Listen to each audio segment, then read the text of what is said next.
Hello बच्चों, let's see this question. Glycogen naturally occurring polymer stored in animals is.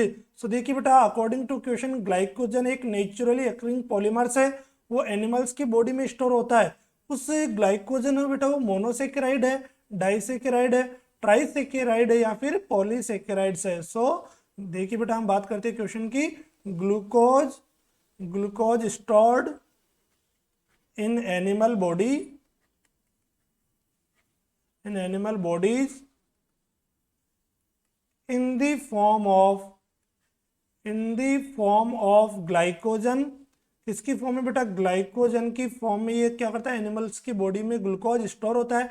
And जो glycogen होता है वो क्या है, एक पॉलीसेकेराइड का एग्जाम्पल है। Glycogen is an example of polysaccharide. ये पॉलीसेकेराइड का एग्जाम्पल है, क्योंकि देखिए बेटा, जो ग्लाइकोजन है वो ग्लाइकोजन किससे मिलके बनता है? Alpha D glucose units. Alpha D glucose units की एक लंबी चेन होगी बेटा। फॉर एग्जांपल, ये हमारे पास अल्फा डी ग्लूकोज यूनिट है, this one is also an alpha D glucose units. तो ये जो अल्फा डी ग्लूकोज यूनिट्स आपस में जुड़ती चली जाएगी through the C1C4 linkage. C1C4 linkage बनेगी एंड एक ब्रांचिंग अकर्स होगी बेटा। यहाँ पे देखिए, ब्रांचिंग अकर्स